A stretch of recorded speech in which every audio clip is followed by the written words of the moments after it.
Hey, what's up guys? Welcome to my channel and I am back with a new video. OPPO filed a patent for its own foldable phone with the World Intellectual Property Office and the very same patent was published recently. Biggest novelty of the foldable phone seems to be its pop-up camera which allows for a more uniform design without any bezel and OPPO already upcoming foldable device का कुछ teaser photo leak किया है जहाँ पे एक foldable smartphone को दिखाई दे रहा है with fresh and unique concept. OPPO foldable device का एक और कंसेप्ट ओप्पो कुछ टाइम पहले शोकेस किया है और ये न्यू टीजर इमेज काफी सिमिलर लुक के साथ देखने को मिल रहा है। The image shows the silhouette of an outfolding device being open up और जैसे ओप्पो ये फोल्डेबल कंसेप्ट का पहले भी शोकेस किया है और इसके साथ ये काफी सिमिलर है जो सेम डिजाइन के साथ देखने को मिलेगा। I think it's not a concept phone or anything, it's an actual finish product that they want to showcase to the public. Oppo का ये फोल्डेबल स्मार्टफोन पहला फोन होगा जहाँ पे एक edge to edge full screen display देखने को मिलेगा विदाउट एनी बेजल, जहाँ पे एक पॉपआउट कैमरे भी यूज किया जाएगा एक real life full screen look provide करने के लिए। और ओप्पो का ये फोन एक इनोवेटिव डिजाइन के साथ आएगा।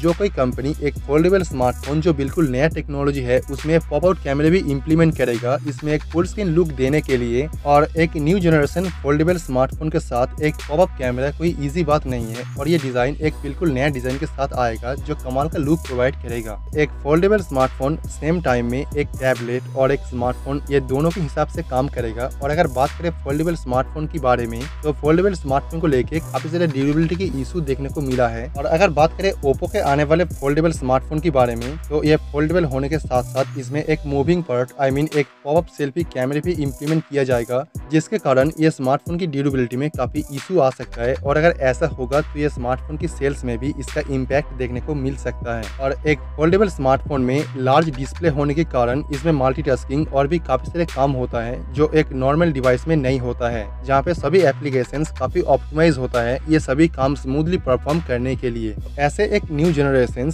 एंड इनोवेटिव प्रोडक्ट में पॉपअप सेल्फी कैमरे का इम्प्लीमेंट कितना सही डिसीजन होगा वो तो फ्यूचर में ही देखने को मिलेगा जब ये फोन ऑफिशियली ओप्पो लॉन्च करेगा। तो आप चैनल को सब्सक्राइब कर लीजिए और बेल आइकन को प्रेस कर दीजिए ताकि इसके बारे में जो भी नया अपडेट आएगा और जो भी नया न्यूज आएगा वो आपको मैं सबसे पहले इन्फॉर्म कर पाऊँ, ताकि आप इस डिवाइस के बारे में सभी रिपोर्ट और सभी न्यूज सबसे पहले जान सके। So let me know your thought on this and I will see you guys tomorrow. Peace out.